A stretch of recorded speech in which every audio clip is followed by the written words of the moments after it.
अस्सलामुअलैकुम। Welcome to मामा शीज़ ब्लॉग्स। कैसे हैं आप सब?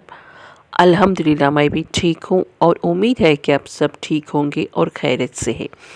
चलिए यहाँ पर देखिए, हम लोग जो छत डाल फोड़ रहे थे ना, इतने दिन में आपको फोड़ने का दिखाई थी थोड़ा थोड़ा क्लिपिंग्स। अब देखिए यहाँ पर पूरा कंप्लीट छत डाल दिए थे उन लोगों कंक्रीट से।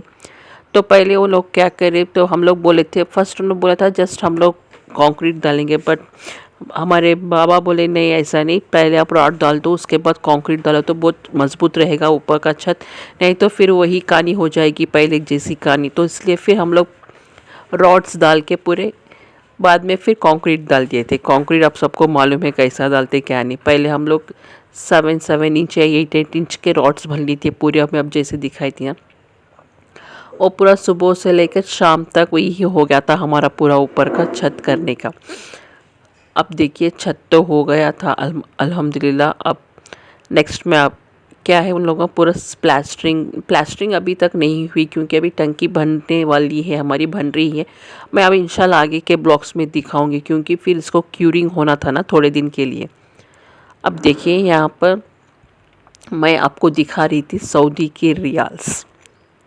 हाँ करेक्ट सुनिए आप लोग, सब लोग, सऊदी के पैसे, सऊदी के रियाल्स थे हमारे पास, जो 4 साल के बाद हम लोग निकाले कन्वर्शन के लिए। 4 साल, हाँ 4 साल तक हमारे पास ही थे सऊदी के पैसे। 4 साल पहले हम लोग जो 2019 दिसंबर लास्ट एंडिंग में गए थे उम्रे के लिए, जब हम कन्वर्शंस करे थे वो पूरे नोटों को, और जब जनवरी 1 को हम लोग रिटर्न आए थे हैदराबाद, जब से लेकर अब तक हमारे पास ये रियाल्स ऐसे ही है, कन्वर्शन हुए नहीं, इंडियन रुपीस में कन्वर्ट हुए नहीं।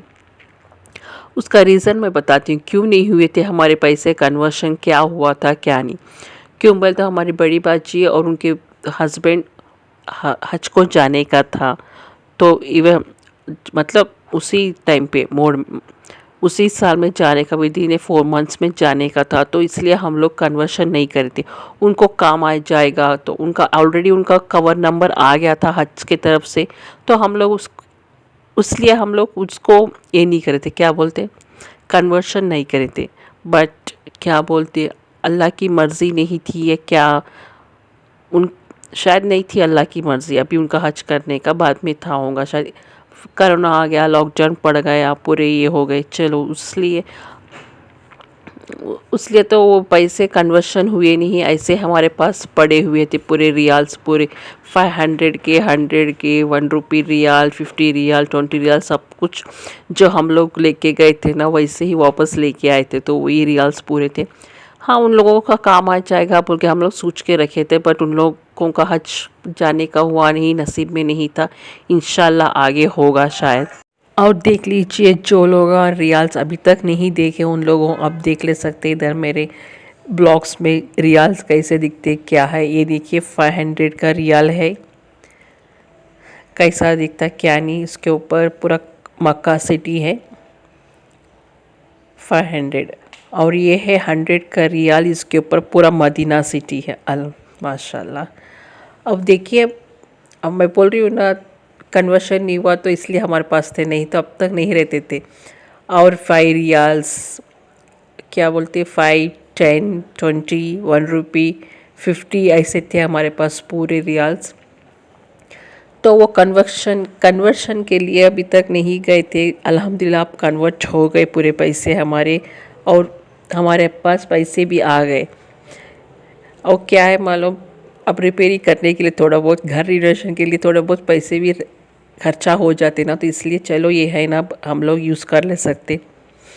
और यूज़ नहीं, वो तो हम लोग ऐसे ही निकाल के रखे हैं, दूसरा उसको यूज़ करेंगे रियाल्स के पैसे एज तौर निशानी के तौर पर हम कुछ करेंगे। बट क्या है मालूम, अगर कुछ सऊदी के गवर्नमेंट रूल्स कुछ अलग हो गए या कुछ चेंज हो गए, समझो डीमोनेटाइजेशन हो गया, जैसे हमारे यहाँ इंडिया में हुआ था, बट बहुत मुश्किल होगी हम लोगों को, फिर इतने साल रख ले के है अभी तक, फिर इसलिए चलो मैं और मेरी बहन डिसाइड करके चलो इंशाल्लाह जब हम उम्रे के लिए जाएंगे या कोई हज के लिए जाएगा जब हम लोग ले लेंगे, अब तब फ़िलहाल नहीं रखने का, इसको कन्वर्शन कर लेंगे।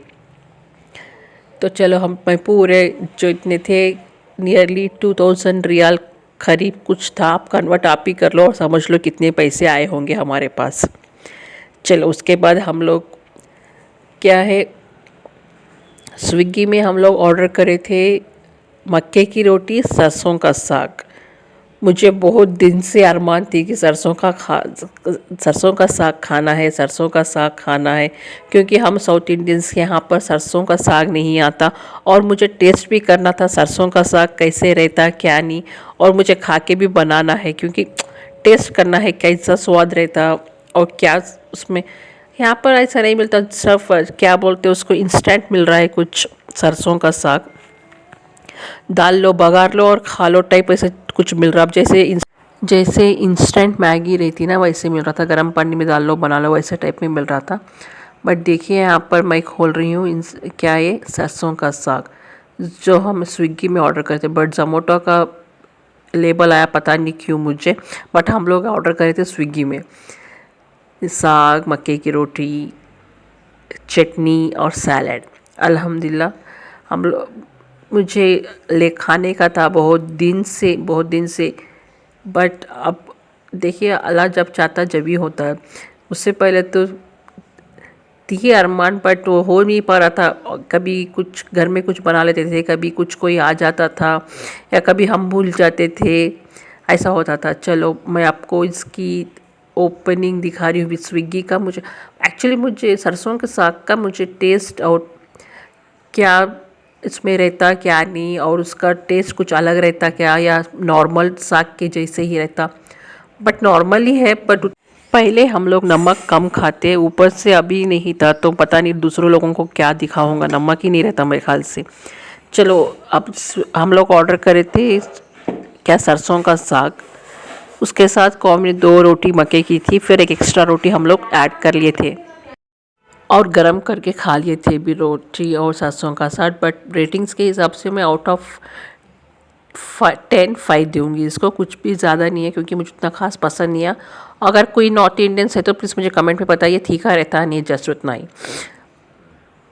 चटनी भी उतनी खास नहीं थी, मुझे उतना क्या खास पसंद नहीं है। रोटी भी उतना खास नहीं थी, उसे भी मक्खन लगा था, उसे भी मक्खन था, अल्हम्दुलिल्लाह सब कुछ था, बट टेस्ट बैड। चलो फिर रात में अम्मी इसको रिन्यूट करे थे कुछ और थोड़ा सा नमक थोड़ा सा मसाला डालकर अच्छे से गरम कर और थोड़ा सा लेमन नहीं थोड़ा सा इमली का खट्टा डालकर बनाए थे, बहुत मस्त लगा था। जब मुझे हम लोगों को बहुत मस्त लगा था, अच्छे से खाए थे वो साग को। और रोटी भी इतनी मोटी नहीं डालते हम लोग, बहुत पतली डालती मक्के की रोटी। मैं एक दिन दिखाऊंगी इंशाल्लाह। अगर कोई नॉर्थ इंडियन से प्लीज़ मुझे बोल दो कि कहाँ पर अच्छे मिलता है ये हैदराबाद में, खासकर हैदराबाद में कहाँ पर अच्छा मिलता है सरसों का साग। एटलीस्ट मैं वहाँ का मंगा ले सकती हूँ या जाके खा सकती हूँ। चलो जो चीज़ कहाँ की रहती है वहाँ का ही अच्छा रहता। अब जैसे सरसों का साग पंजाब में फ़ेमस है तो पंजाब में ही खाना सही। चलो मैं चलती हूँ, अल्लाह हाफिज़।